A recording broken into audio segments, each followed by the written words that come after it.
बोलिए सियापति रामचंद्र भगवान की। ये सब तो खूब चलाती है। बोलिए गणपति महाराज की जय। बोलिए सरस्वती मैया की जय। शारदा मैया की जय। हनुमान जी का आह्वान करेंगे। बंधो पवन कुमार खलवन पावक ज्ञान घन जा हृदय गार बसे राम सर चाप धर। राम कथा के रसिक तुम भक्ति रहे मति धीर। आइए श्वासन लीजिए प्रभु तेज पूंज कपि। रामायण तुलसी कथे कहो कथा अनुसार। प्रेम सहित आसन गहो आओ पवन कुमार। कथारंभ होत है सुनो वीर हनुमान। राम लक्ष्मण जानकी सदा करो कल्याण। सियावर राम जय जय राम। मेरे प्रभु राम जय जय राम। सुनो श्री राम जय जय राम। मेरे प्रभु राम जय जय राम। मंगल भवन मंगल हारी धरहु सुदर्शन अजर बिहारी। श्री राम जय राम। बोलो श्री राम जय राम। दीन दयाल धीरज संभारी।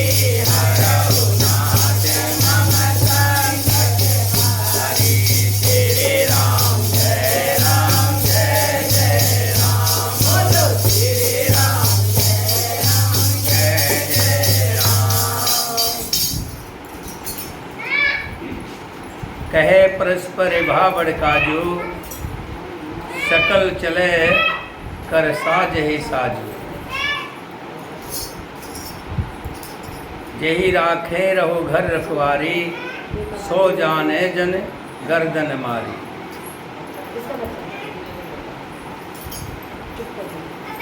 देखिए या तो बच्चों को नहीं लगता है, लेके नहीं आता। आप थोड़ी देर के लिए बच्चों को छोड़ आए। बच्चे हैं देखो। ये सुनेंगे क्या? ध्यान नहीं चलता। नहीं इनको आप कितना भी समझाएंगे नहीं समझेंगे। वो छोड़ के आ जाऊंगा। आप बीच में देखो कहना अच्छा नहीं होगा। कथा शुरू होने के बाद आप इनको छोड़ आइए। ऐसा ना बार बार बीच में बच्चों को कितना समझाओगे। बच्चे तो चंचल हैं। बोलिए साचे दरबार की जय। श्री राम जय राम जय जय राम। बोलो श्री राम जय जय राम। बोलो श्री राम जय राम जय राम। श्री राम जय राम जय राम। बोलो श्री राम जय राम बोलो श्री राम जय राम। बोलो श्री राम जय राम। बोलो श्री राम जय राम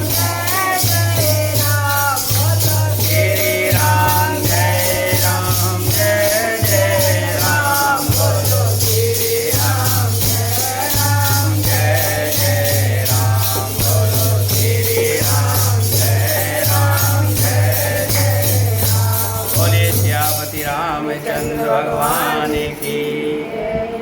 भरत जी के ऐसा कहते ही मानो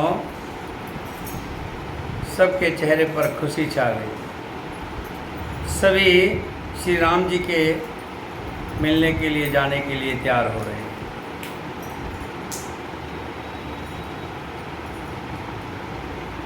और भरत जी ने रथ सजाया है। रथ में सभी माताओं को, दूसरे रथ में गुरु जी को, सबको आदरपूर्वक बिठाया है। फिर ध्यान आया है कि योद्धा के अंदर बहुत संपत्ति है, उसकी रखवाली के लिए अपने विश्वास पात्र जो बहुत ही विश्वास के थे उनको उसकी रखवाली के लिए छोड़ दिया है, ध्यान रखने के लिए छोड़ दिया है।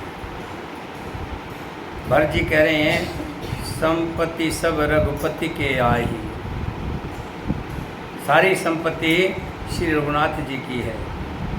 जो बिन जतन चलो तजता ही, व्यवस्था किए बिना अगर मैं जाता हूँ, छोड़ कर जाता हूँ तो परिणाम में मेरी भलाई नहीं है, क्योंकि तो परिणाम न मोर भलाई, पाप सरोमणि साई दुहाई।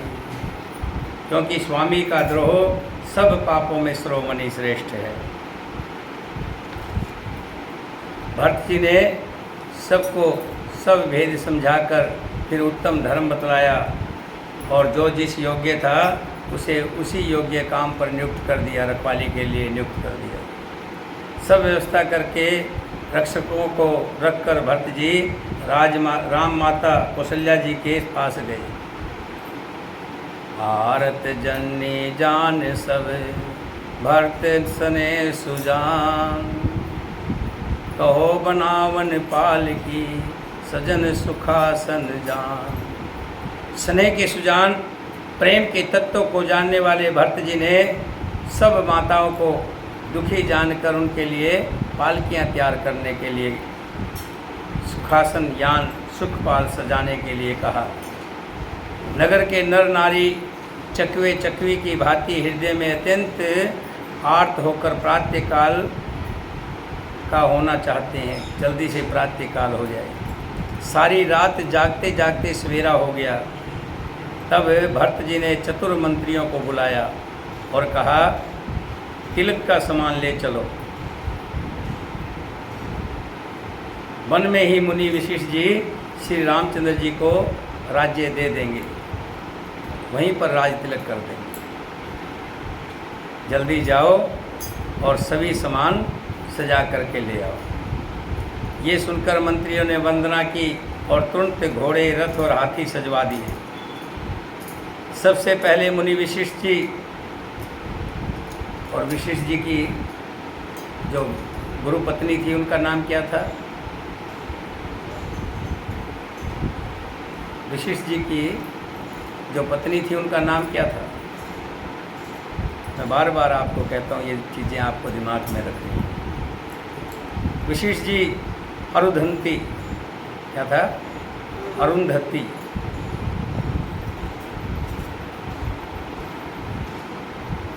और अग्निहोत्र की सब सामग्रियों सहित रथ पर सवार होकर चले। फिर ब्राह्मणों के समूह जो सबके सब तपस्या और तेज के भंडार थे, अनेकों सवारियों पर चढ़कर चले। नगर के सब लोग रथों को सजा सजा कर चित्रकूट को चल पड़े, जिसका वर्णन नहीं किया जा सकता। ऐसी सुंदर पालकियों पर चढ़ चढ़कर सब रानियां चली। विश्वासपत्र सेवकों को नगर सौंपकर और सबको आदरपूर्वक रवाना करके तब से सीताराम जी के चरणों को स्मरण करके भरत जी, शत्रुघ्न जी दोनों भाई चले। राम दरस बस सब नर नारी, जन कर किरण चले तकवारी। बनसी राम समझ मन माही, सानुज भरत पियो दे जाई। श्री रामचंद्र जी के दर्शन के वश में हुए, दर्शन की अनन्य लालसा से सब नर नारी ऐसे चले मानो प्यासे हाथी हथनी जल को तक कर बड़ी तेजी से बावले हुए जा रहे हो, जैसे हाथी और हथनी। आपको एक बात और बता दें, हाथी और हथनी के अंदर वो सूंघने की शक्ति होती है। 10 किलोमीटर दूर भी अगर तालाब होगा तो उनको पता लग जाएगा कि तालाब कहाँ पर है। पानी की व्यवस्था जहाँ होगी उनको दूर से पता लग जाता है। और अपने बच्चों को जो उनकी मेमोरी होती है, शक्ति होती है, वो अपने बच्चों को दे करके जाते हैं, उनकी याददाश्त जो शक्ति है। श्री सीताराम जी सब सुखों को छोड़कर मन में ऐसा विचार करके छोटे भाई शत्रुघ्न सहित भरत जी पैदल ही चले जा रहे हैं। सब रथों पर जा रहे हैं, लेकिन भरत जी पैदल जा रहे हैं, क्योंकि उनके मन में विचार यही है कि मेरे भाई श्री राम जी पैदल ही घूम रहे होंगे वनों में, और मैं रथ पर जाऊंगा तो बड़ा पाप का भागी बनूंगा। भरत जी को पैदल चलते हुए देखकर लोग प्रेम में मगन हो गए और सब घोड़े हाथी रथों को छोड़कर उनसे उतरकर पैदल चलने लगे। तभी कहा है, जथा राजा तथा प्रजा। जो घर का स्वामी होता है, जो जैसा आचरण करता है, उसके पीछे वाले लोग भी वैसा ही आचरण करते हैं। इसलिए घर के स्वामी को, घर का स्वामी भी घर का राजा होता है, देश का राजा देश का राजा होता है। जो घर का मुखिया होता है, उसको बहुत सोच समझ करके आचरण करना चाहिए, संभल कर करना चाहिए, क्यों उसको देख करके उसके पीछे बच्चे, घर के और लोग उसी तरह का आचरण करते हैं। सभी लोग पैदल चलने लगे।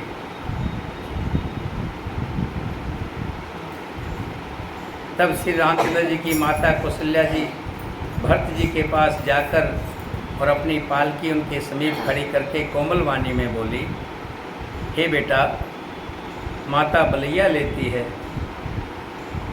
तुम रथ पर चढ़ जाओ, नहीं तो सारा परिवार दुखी हो जाएगा। तुम्हारे पैदल चलने से सभी लोग पैदल चलेंगे।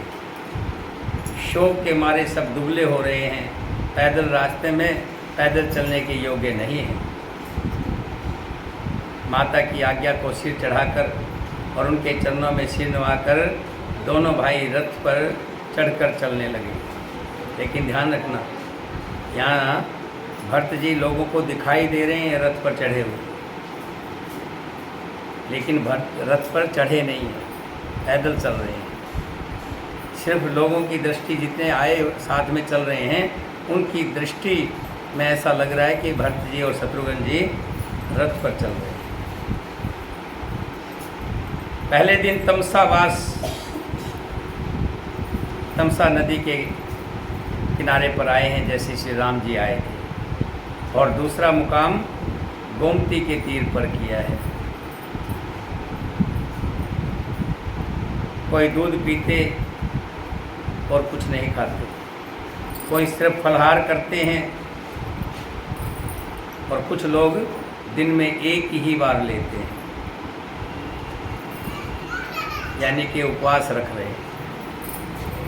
भूषण और भोग विलास को छोड़कर सब लोग श्री रामचंद्र जी के लिए नियम और व्रत करते हैं।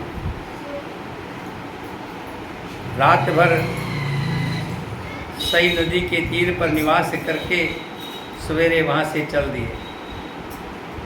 सब सुरंगपुर में पहुँचे हैं, जहाँ पर निषाद राज रहते हैं। कौन रहते हैं? निषाद राज। जब निषाद राज ने सुना कि भरत बड़ी सेना लेकर के आया है और उधर ही जा रहे हैं जिधर श्री राम जी गए हैं, अब ये मन बड़ा पापी है, मन में तरह तरह के विकार आते हैं। निषाद राज के मन में भी ये आया, हो सकता है राज तो मिल ही गया होगा, राजा तो बन ही गए होंगे। अब भरत के मन में आया होगा, क्यों ना उसको 14 साल बाद राम जी आएंगे, फिर राज मांगेंगे, उस कांटे को जड़ से ही उखाड़ दें, ख़त्म कर दें। हो सकता है राम जी को मारने के लिए भरत जी सेना लेकर के जा रहे हैं। कारण कवन भरत बन जाई, है कुछ कपट भाव मन माही। कुछ न कुछ कपट जरूर है। चौप जियन होत कटुलाई, तो कतलीन संग कटकाई। अगर मन में किसी तरह का पाप नहीं होता, कपट नहीं होता, तो इतनी बड़ी सेना लेकर के जाने की क्या जरूरत है। समझते हैं कि छोटे भाई लक्ष्मण जी सहित श्री राम जी को मारकर सुख से निष्कटंक राज्य करूंगा। भरत ने हृदय में राजनीति को स्थान नहीं दिया, राजनीति का विचार नहीं किया। तब पहले तो कलंक ही लगा था, अब तो जीवन से हाथ धोना पड़ेगा। संपूर्ण देवता और दैत्य वीर जुट जाएं तो भी श्री राम जी को रण में जीतने वाला कोई नहीं है। भरत जो ऐसा कह रहे हैं और ऐसा कर रहे हैं, इसमें आश्चर्य की क्या बात है, क्योंकि विष की बेलें अमृत फल कभी नहीं फलती। क्योंकि जो विष की बेल होती है, बेल लता, सुनीता जी आपके ध्यान कहीं और जा रहा है। बार बार मैं देखता हूँ कथा में, आपका कथा में ध्यान नहीं है। मन को चल देखिए, हम बैठते हैं कथा में आते हैं तो हमारा एक ध्येय हो, कथा से पहले कुछ भी करते रहिए आप। लेकिन जब कथा में बैठ जाएं तो ध्यान से अगर खाना भी नहीं खाते हैं तो क्या होता है, तो गले में पड़ जाता है। भोजन करते वक्त भी ध्यान से कहते भोजन करना चाहिए। ऐसे ही जब कथा में हम बैठ जाएं तो हमारे सारी इंद्रियां इकट्ठी होकर के एक एक शब्द की तरफ ध्यान हो। कहते हैं शब्द का बड़ा मूल्य होता है। एक सेठ था, उसका लड़का गलत आचरण में पड़ गया, गलत लोगों की संगत में पड़ गया। सेठ ने बहुत से उपाय किए, बहुत लोगों से कह के समझवाया, लेकिन उस लड़के पर कोई असर नहीं पड़ा। उसकी संगत छूटी नहीं, गलत संगत में पड़ गया।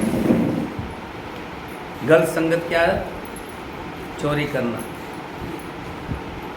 सेठ के पास किसी तरह की कमी नहीं थी, धन धान्य बहुत था, लेकिन लत किसको क्या लग जाए कोई पता नहीं होता। सेठ के लड़के को ये लत लग गई, वो चोरों की संगत में आके चोरी करने लगा।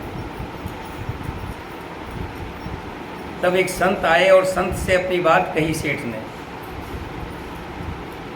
कि महाराज मेरा बेटा ऐसी गलत संगत में चला गया है, एक ही बेटा है।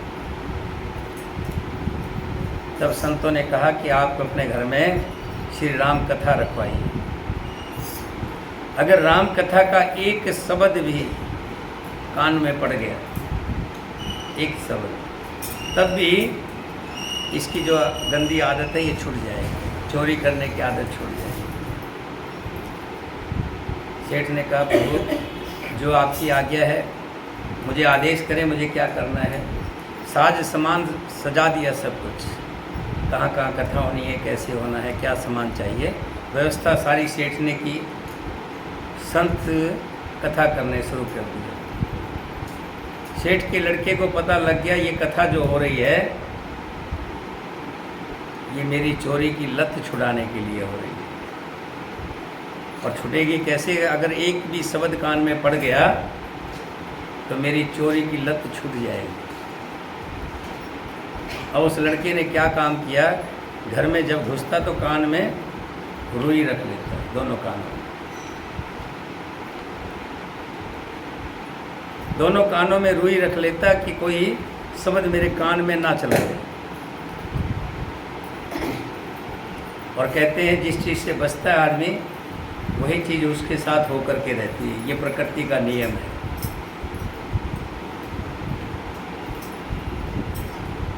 एक दिन इसी तरह से संत जी जो कथा कर रहे थे और संत में कथा में प्रसंग चल रहा था,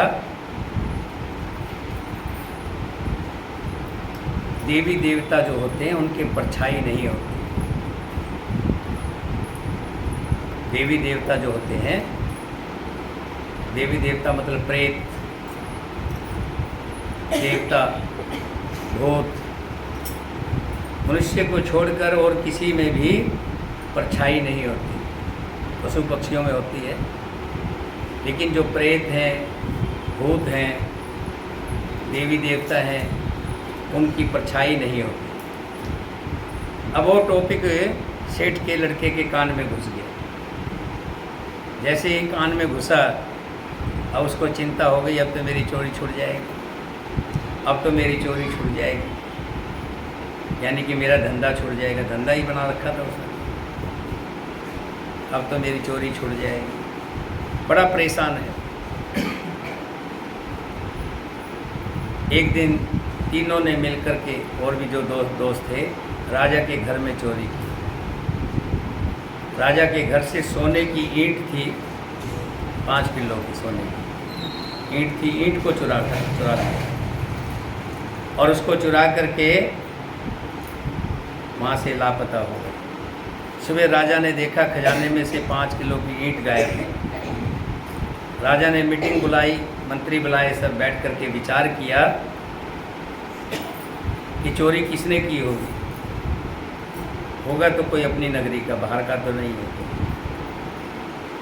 फिर पता कैसे लगे कि चोरी किसने की है।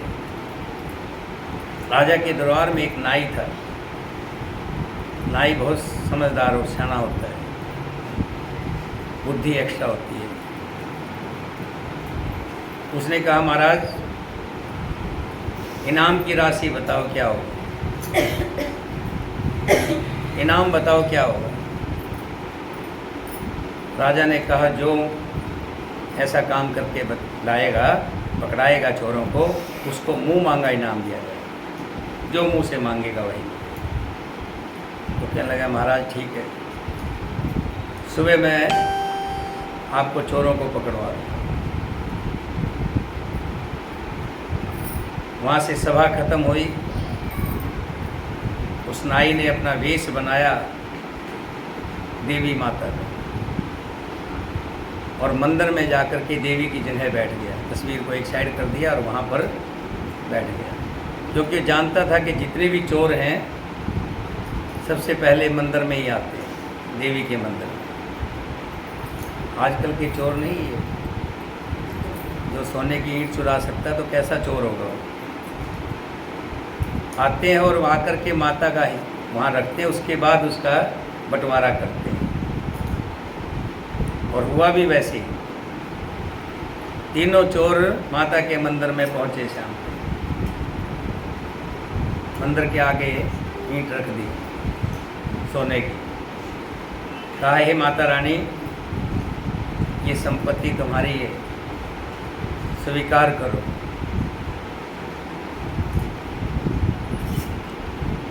ऐसे रख करके फिर उसमें बैठ करके उसका हिस्सा करने लगे।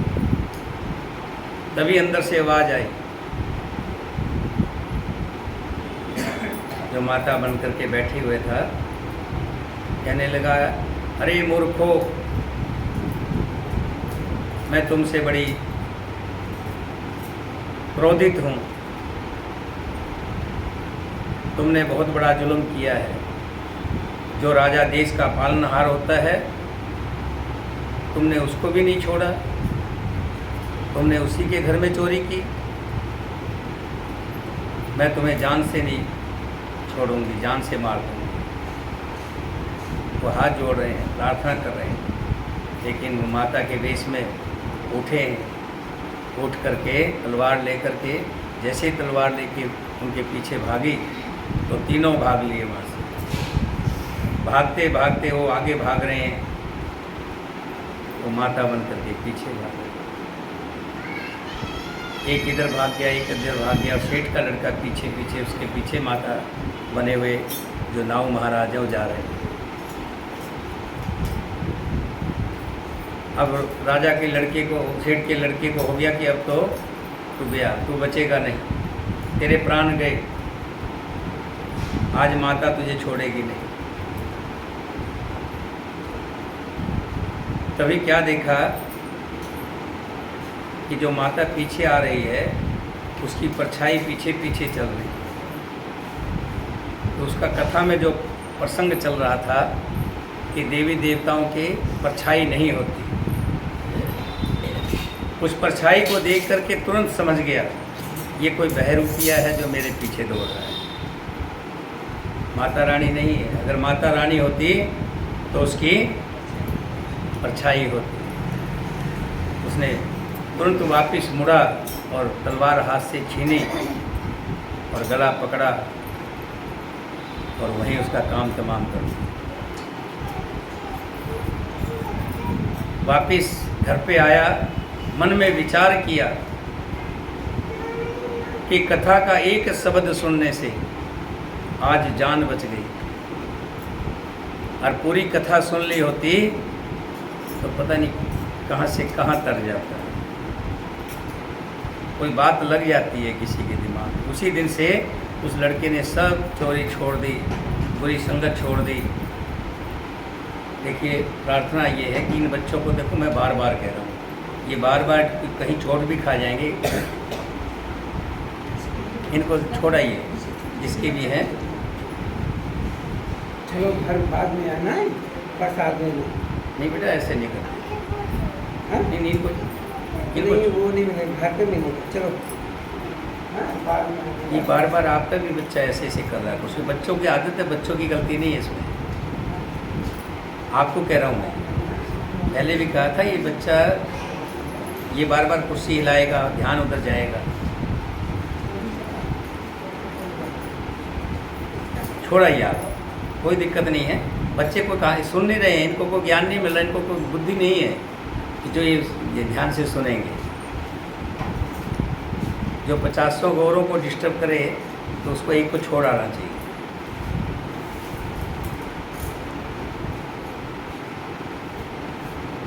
तब उसने सारे जो भी थे सब छोड़ दिया,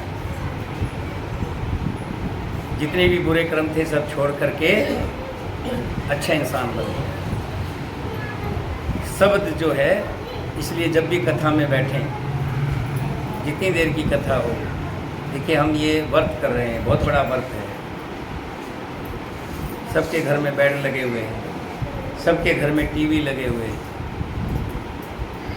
बेड नहीं तो कुर्सी पर बैठे, ज़मीन पे घर पे कोई बैठता नहीं। बता दीजिए आप में से कोई बैठता है घर पे? घर पे कोई नहीं बैठता है। कुर्सी पे बैठेंगे, चारपाई पे बैठेंगे, बेड पे बैठेंगे, हैं? आराम से मिलता है घर पे। और यहाँ आकर के हम ज़मीन पर बैठे हैं, थोड़ी देर के लिए नहीं, 10 मिनट नहीं, आधा घंटा नहीं, घंटा नहीं, 2-2 घंटे हम बैठते हैं। तो इससे बड़ा तप क्या होगा? हमारा रूप तपस्वी का हो जाता है।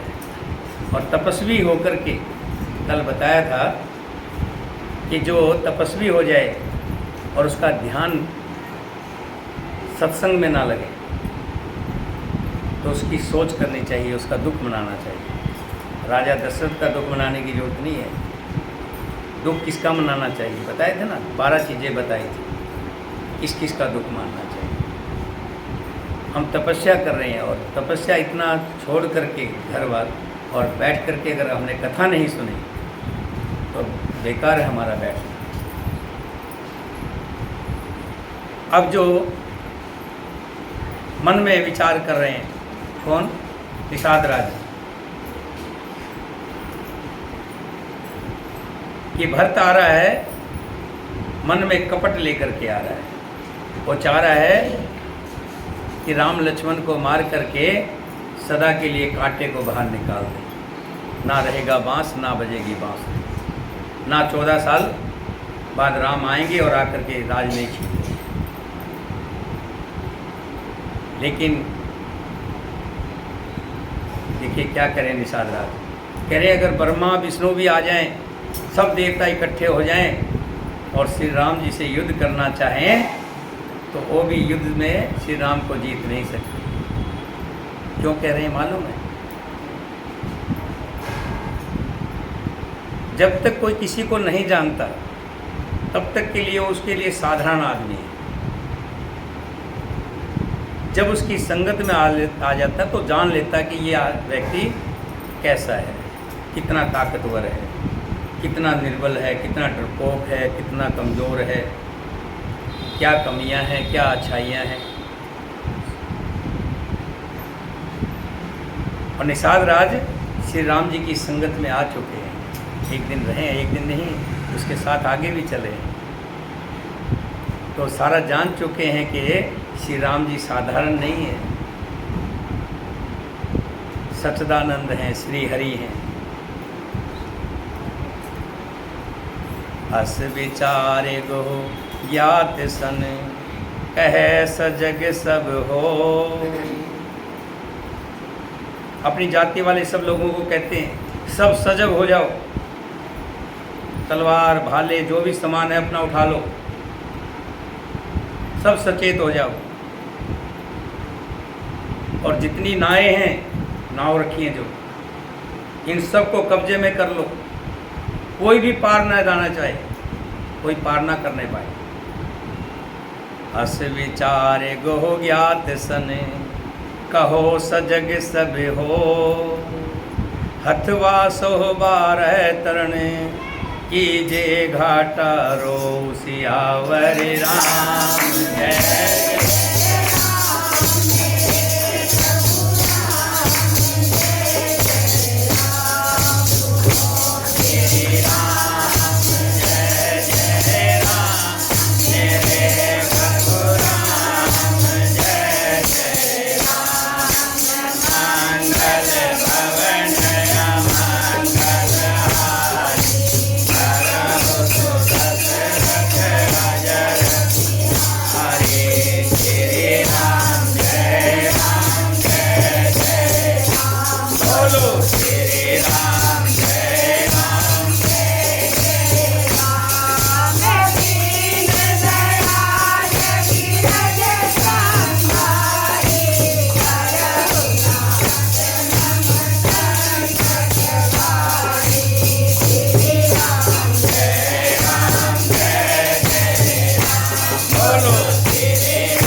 राज ने कहा मरने का सामान सजा लो। भरत जी सेना लेकर के आए हैं, सब अपना अपना सामान सजा लीजिए, सभी घाटों को रोक लीजिए।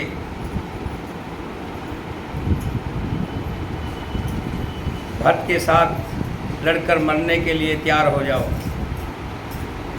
मैं भरत के साथ मैदान में लोहा लूँगा, मुठभेड़ करूँगा और उन्हें जीते जी गंगा पार नहीं जाने दूँगा।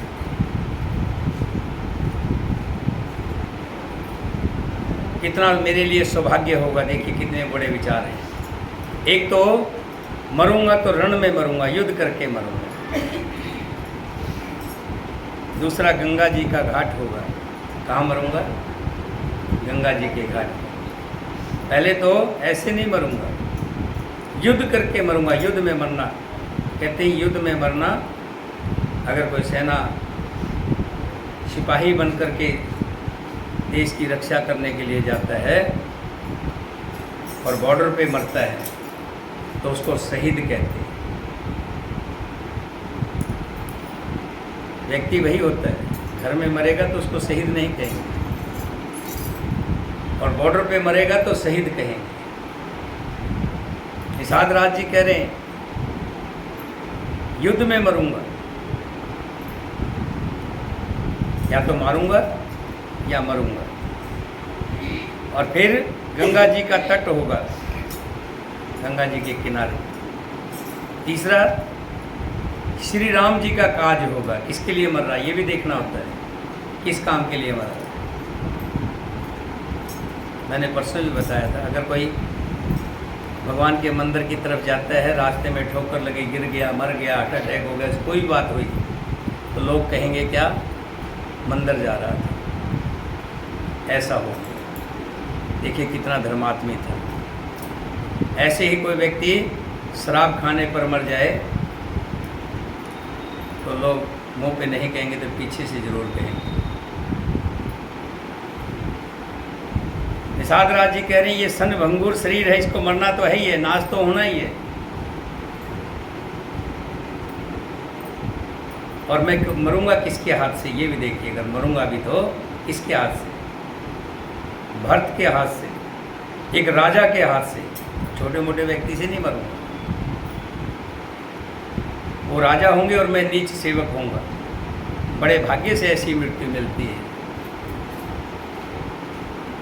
मैं स्वामी के काम के लिए रण में लड़ाई करूंगा और 14 लोगों को अपने यश से उज्जवल कर यश प्राप्त करूंगा। श्री रघुनाथ जी के निमित्त प्राण त्याग दूंगा। मेरे तो दोनों ही हाथों में आनंद के लड्डू हैं। अगर जीत लूँगा तब तो बात ही कुछ हो रही है। अगर हार जाऊंगा, मर भी जाऊंगा रण में, तब भी मेरी जीत है ना। जो श्री राम जी के हाथ, मतलब कि राजा, इतने बड़े चक्रवर्ती राजा के साथ युद्ध करके मरना, गंगा जी का तट होगा, रणभूमि होगी और श्री राम जी के कार्य के लिए मरूंगा। देखिए मेरा कार्य क्या होगा, श्री राम जी का कार्य होगा। मेरे दोनों ही हाथ में लड्डू है, अर्थात जीत गया तो राम सेवक का यश प्राप्त करूंगा और मारा गया तो श्री राम जी की नित्य सेवा प्राप्त करूंगा। साधुओं के समाज में जिसकी गिनती नहीं और श्री राम जी के भक्तों में जिसका स्थान नहीं, वो जगत में पृथ्वी पर भार होकर व्यर्थ ही जीतता है। कहते हैं ऐसे व्यक्ति को तो पृथ्वी पर भार समझना चाहिए, जिसका श्री राम जी पर प्रेम नहीं है, श्री राम जी की भक्ति जिसके पास नहीं है। वो माता के यौवन रूपी वृक्ष के काटने के लिए कुल्हाड़ा मात्र है। इस प्रकार श्री राम जी के लिए प्राण समर्पण का निश्चय करके निषाद राज दुख से रहित हो गया, मरने की चिंता नहीं रही और सबका उत्साह बढ़ाकर तथा श्री रामचंद्र जी का स्मरण करके उसने तुरंत ही तरकस, धनुष और कवच मंगा लिया और खुद भी तीर लेकर के सबसे आगे आगे चल पड़ा। बेगे भायो सजय सजो, सुन रजाई कदरावन को, ये भले नाथ सब कह सहर सा, एक एक बढ़ावे कर सा। सब ने हथियार तैयार कर लिए, सब हर्ष के साथ बोल उठे, हे नाथ बहुत अच्छा, और आपस में एक दूसरे का जोश बढ़ाने लगे। निषाद राज जो जोहार कर करके सब निषाद चले। सभी बड़े सूरवीर हैं, संग्राम में लड़ना उन्हें बहुत अच्छा लगता है। श्री रामचंद्र जी के चरण कमलों की जुतियों का स्मरण करके उन्होंने छोटे छोटे तरकस बांधकर छोटे छोटे धनुषों पर प्रत्यक्षा चढ़ाई है और जो चमड़े के कवच बने हुए थे, कवच पहनकर सिर पर लोहे का टोप रखते हैं और फरसे, भाले और वृक्षों को सीधा कर रहे हैं, सुधार रहे हैं। कोई तलवार के बार रोकने में अत्यंत ही कुशल हैं। वे ऐसे उमंग से भरे हैं मानो धरती छोड़कर आकाश में उछल रहे हो। अपना अपना समान साज समाज, लड़ाई का समान और दल बनाकर उन्होंने जाकर निषाद राज गुह को जोहार की। निषाद राज ने सुंदर योद्धाओं को देखकर सबको सुयोग्य जाना और नाम ले लेकर सबका सम्मान किया। उसने कहा, हे भाइयों, धोखा ना लाना, अर्थात मरने से मत घबराना। कभी युद्ध छोड़ करके आप इधर उधर मत जाना। आज मेरा बड़ा भारी काम है क्योंकि मेरे श्री राम जी का काज है। ये सुनकर सब योद्धा बड़े जोश के साथ बोल उठे, हे वीर, अधीर मत हो, हम मौत से नहीं डरते। राम प्रताप नाथ बल तोरे, करें कटक बिन भट बिन घोरे। जीवत पावन पाछे धरही, रूंड मूंड में दिन करही। सब कह रहे, हे नाथ, श्री रामचंद्र जी के प्रताप से और आपके बल से हम लोग भरत की सेना को बिना वीर और बिना घोड़े की कर देंगे। एक एक वीर और एक एक घोड़े को मार डालेंगे। जीते जी पीछे पाँव नहीं रखेंगे। पृथ्वी को रूंड मुंड में ही कर देंगे। सिरों और धड़ों को छा देंगे। दीख निषाद नाथ भल टोलू, कहे बजावे जुझावे ढोलू। इतना कहते छीक भई बाए, कहे सुगन अनखेत सुहाए। निषाद राज ने वीरों को बढ़िया दल देखकर कहा, लड़ाई का ढोल बजाओ। इतना कहते ही बाईं ओर छीक हुई। सुकन विचारने वालों ने कहा, जीत हो गई, अच्छा सुगन है। एक बूढ़े ने सुकन विचार कर कहा, भरत से मिल लीजिए, एक बार उनको जान लीजिए कि क्यों आए हैं। उनसे लड़ाई नहीं होगी, क्योंकि जो सुगन है वो यही कह रहा है कि युद्ध की जरूरत नहीं पड़ेगी। बाईं तरफ छीक हुई है, दाईं तरफ होती तो लड़ाई होती। बाईं तरफ छीक हुई है, इसलिए लड़ाई नहीं होगी, एक बार भरत से मिल लेना चाहिए। भरत श्री रामचंद्र जी को हो सकता है मनाने के लिए जा रहे हैं, क्योंकि ये इसलिए कहते हैं बड़ा व्यक्ति जरूर होना चाहिए घर में। आज मैं देख रहा हूँ घरों के अंदर एकल रहने की जो प्रथा चल पड़ी है, बड़ों को साथ में रखना पसंद नहीं करते। बहू आती है, एक साल के अंदर अलग होना चाहती है। ये घर की बात नहीं कर रहा मैं, ये पर धीरे धीरे ये जहर, ये कल जो घर घर में छा रहा है।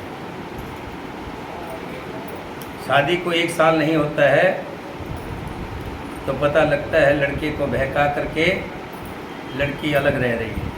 कुछ माँ बाप कहते हैं राड़ से बाढ़ अच्छी, चलो अलग रहेंगे, सामने देखते तो रहेंगे। लड़ाई झगड़े से अच्छा है अलग रहें, कोई बात नहीं, दिखते तो रहेंगे। लेकिन उन बच्चों को कोई समझाने वाला नहीं है कि घर में बुजुर्ग का होना बहुत ज़रूरी है। घर में अगर बुजुर्ग रहेगा तो बहुत सी कठिनाइयाँ अपने आप हल हो जाएंगी। आज क्या होता है, छोटा बच्चा बेबी 2 साल का 3 साल का, अगर पेट में दर्द हो गया तो उसी टाइम भाग लेते हैं डॉक्टर के पास, और डॉक्टर 1000 रुपये से कम फीस नहीं लेता बच्चों की। जो बच्चों के डॉक्टर हैं उनकी फीस 1000 रुपये से कम नहीं है। जाएगा 1000 रुपये पहले फीस देंगे, फिर 2000 रुपये की दवाई लिख देंगे, 16 तरह के सिरप लिख देंगे, ये ऐसा ऐसा ऐसा। 3000 रुपये और जाने आने का किराया और समय खराब हुआ अलग। पहले घर में बूढ़े बुढ़िया क्या करते थे, जमैन ले लेते थे, पेट में दर्द हो रहा है, मुंह में चबा लेते थे, उसका जो पानी बनता था उसी पानी को, उसी अर्क को बच्चे के मुंह में डाल देते थे। थोड़ी देर में बच्चा ठीक हो जाता था। जब घर में बूढ़ा बुढ़िया है ही नहीं तो फिर ऐसी दवा करेगा कौन। और जिनके घर में है वो करना चाहें तो जो नए नए आए हैं ना, इनको पसंद नहीं है, विश्वास नहीं है उन पर, इसीलिए दुख भी बढ़ रहे हैं। तो एक बूढ़ा कहता है, जो उनमें बूढ़ा था, कि भाई ऐसा मत सोचो कि लड़ने जा रहे हैं। एक तरफ की सोच मत रखिए, दूसरी तरफ की भी सोच। हो सकता है भरत जी राम जी को मनाने जा रहे हो, लिवाने जा रहे हो। ये सुनकर निषाद राजगोह ने कहा कि बूढ़ा ठीक कह रहा है। जल्दी में बिना विचारे कोई काम करके मूर्ख लोग बाद में पछताते हैं। जल्दबाजी नहीं करनी चाहिए।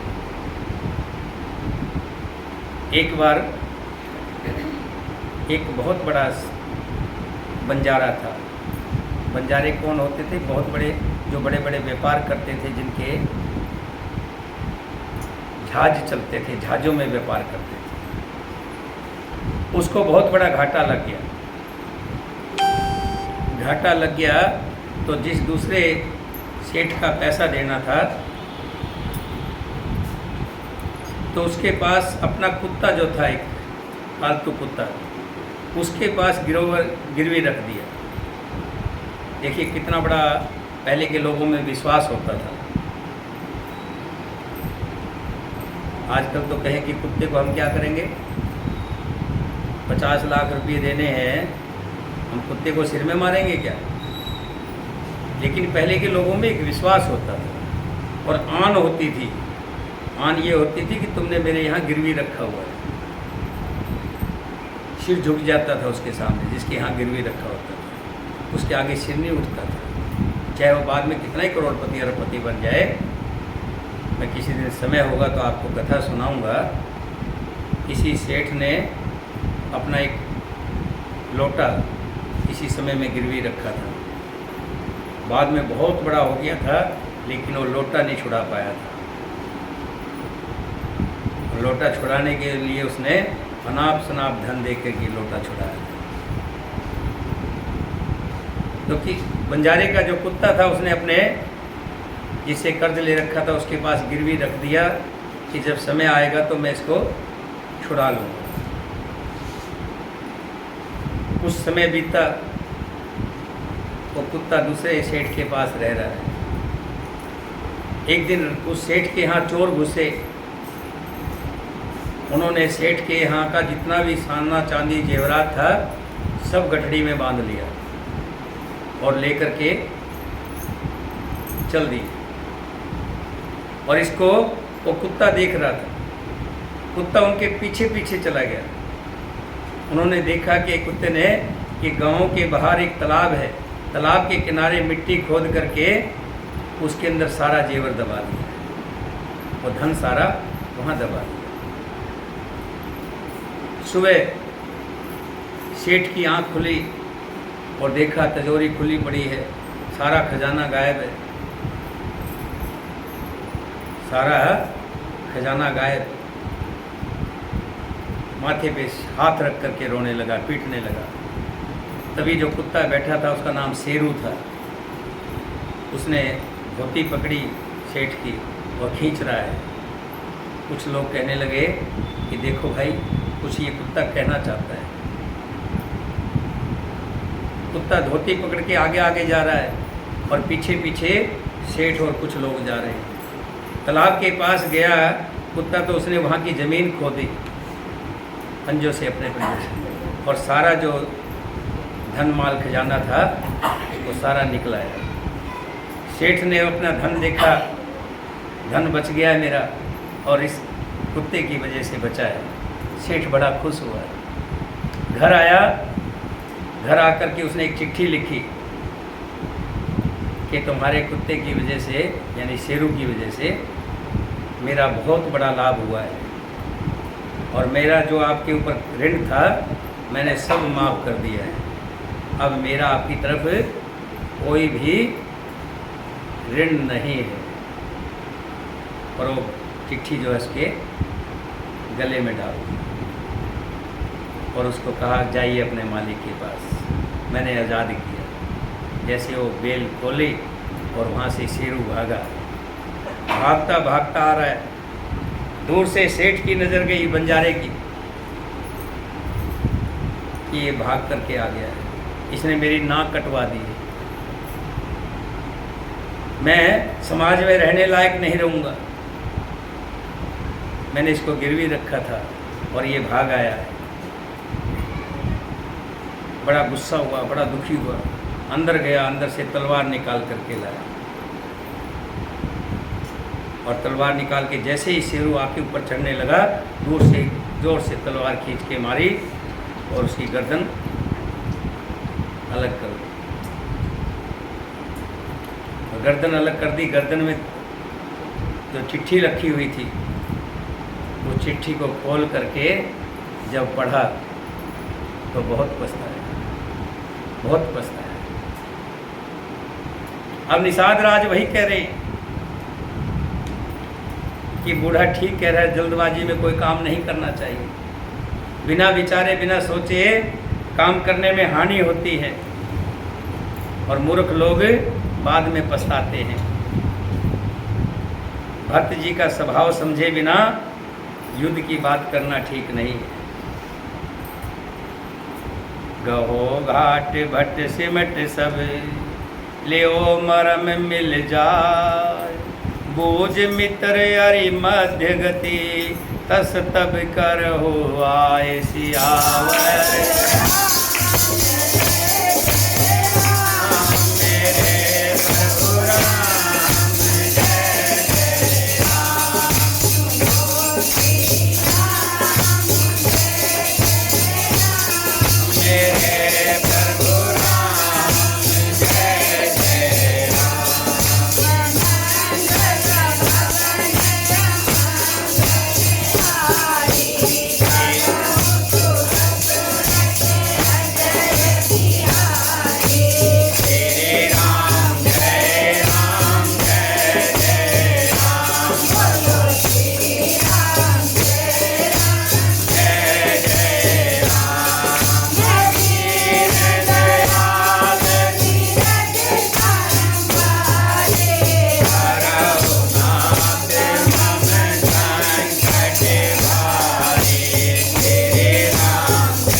तब निषाद राज ने कहा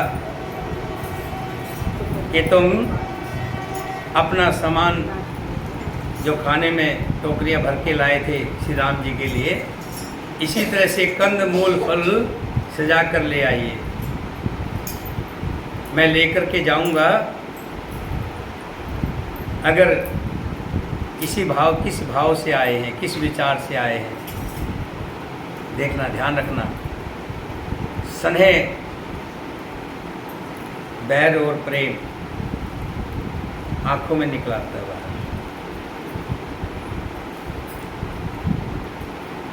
कोई प्रेमी होगा तो उसकी आंखों में प्रेम आ जाएगा, और कोई बैरी होगा तो उसकी आंखों में भी बैर के भाव आ जाएंगे, और देखने वाला पहचान लेता है कि मैं भी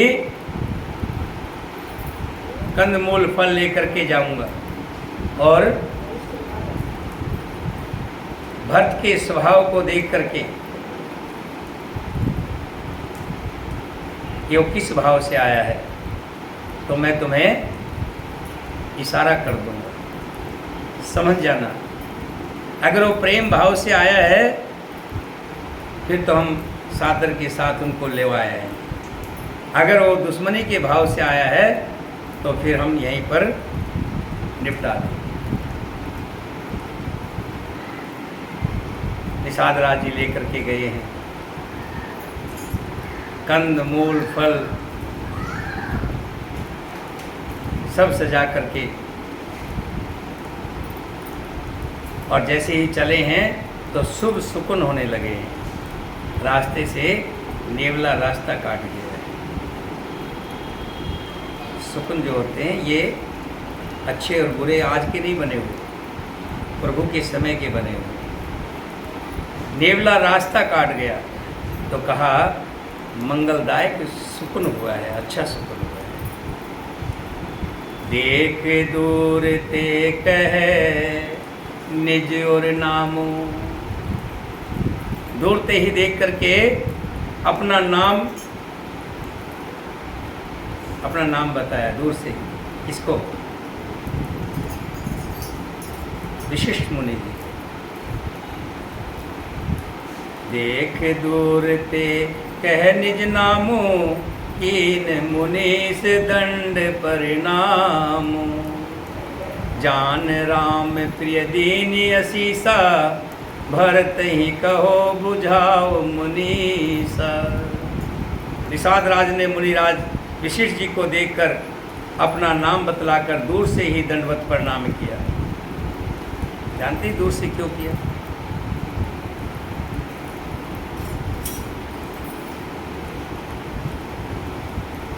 क्योंकि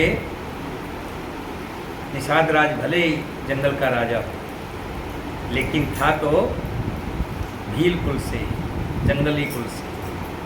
और कहाँ राजा दशरथ की, भरत जी कौन है? राजा दशरथ के पुत्र। और वशिष्ठ जी कौन है? उस राजा के भी गुरु हैं, दशरथ के भी गुरु हैं। इस नाते भील जी ने, अपना निषाद राज जी ने दूर से ही प्रणाम किया है।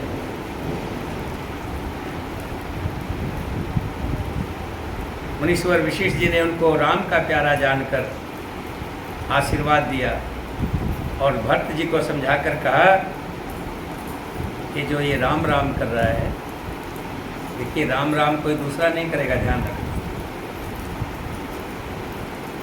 बाहर से अंग्रेज आएंगे तो क्या कहेंगे? Good morning, good afternoon, good evening. और कोई दूसरा होगा तो कोई सत श्री अकाल कहेगा, कोई अस्सलाम वालेकुम, वालेकुम सलाम कहेगा। लेकिन राम राम तो वही कहेगा जो सनातनी होगा या सनातनी की संगत में रहा होगा।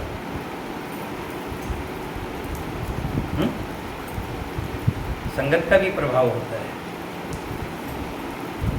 सनातनियों के बीच में कोई दूसरा भी रहेगा तो भी धीरे धीरे राम राम करने लग जाएगा कि जरूर श्री राम जी का भगत है,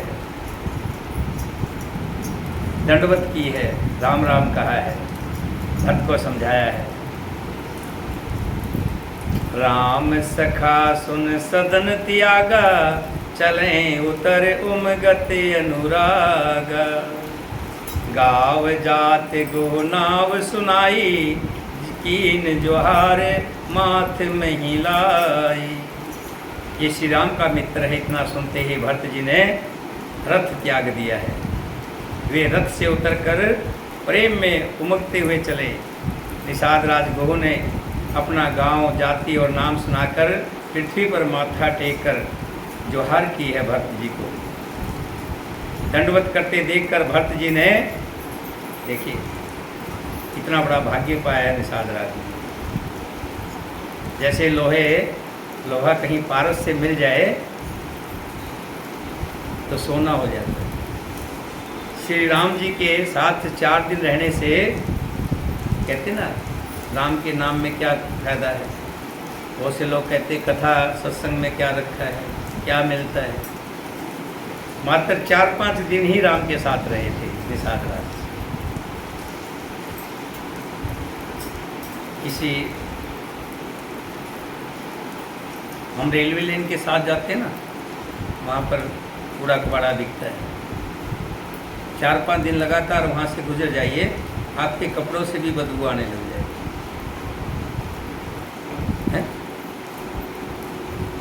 चंदन की लकड़ी काटती है कुल्हाड़ी, और कुल्हाड़ी में को कभी सूंघ करके देखना, उसमें भी खुशबू आने लग जाती। संगत का बड़ा प्रभाव पड़ता है। श्री राम जी के साथ मात्र 4-5 दिन रहने से निषाद राज आज ऐसे हो गए। देखिए क्या हो रहा है। करत दंडवत देखती, जब दंडवत करते देखा, भरत लीन उरलाय, भरत जी ने उठा लिया, उठा करके और छाती से लगा दिया। करत दंडवत देखते, भरत लीन उरलाय। तो मन में कैसे ख्याल आ रहे हैं छाती के, मानो लखन सन भेंट भई। लखन जी से भेंट हो गई हो, मानो लखन मिल गए हो। मनो लखन सन भेंट भई, प्रेम न हृदय समाय सियावर।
दंडवत करते देख करके निषाद राज को भरत जी ने उठा लिया और छाती से लगाया, मानो लक्ष्मण जी से मिल रहे हो। भरत जी गुरु को अत्यंत प्रेम से गले लगा रहे हैं, देवता ऊपर से फूल बरसा रहे हैं। प्रीति की रीति से ही कहते हैं, वो कहते हैं जो लोक और वेद दोनों में सब प्रकार से नीचा माना जाता है, जिसकी छाया के छू जाने से भी स्नान करना होता है, उसी निषाद राज से आज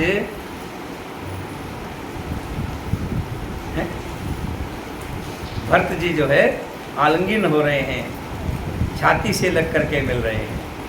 श्री रामचंद्र जी के छोटे भाई भरत जी आनंद और प्रेमवश शरीर में पुलकावली से परिपूर्ण होकर के मिल रहे हैं। जो लोग एक बार जम्हाई लेकर के भी कह लेते हे राम, ऐसे करते हे राम सुस्ताई में।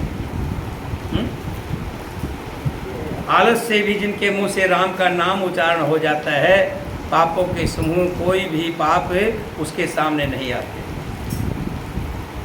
निषाद राज तुलसीदास जी, गोस्वामी तुलसीदास जी ने लिखा है कि जिनकी परछाई भी छू ले तो लोग स्नान करते थे। उस निषाद राज को सिर्फ मात्र राम जी के साथ 4 दिन रहने। और आप तो बड़े भाग्यशाली हो, 7 साल से लगातार कथा सुन रहे हो। 7 साल हो गए ना? 7वां साल है बाबू जी आपके, हैं? जी सर। हैं? जी सर, लॉकडाउन से 3 साल पहले शुरू हुआ था। जो भी है, 7 साल से आप कथा सुन रहे हैं, कितने भाग्यशाली हैं आप। कल राजकुमारी कह रही थी कि मोटरसाइकिल ने आकर के मुझे धक्का मार दिया।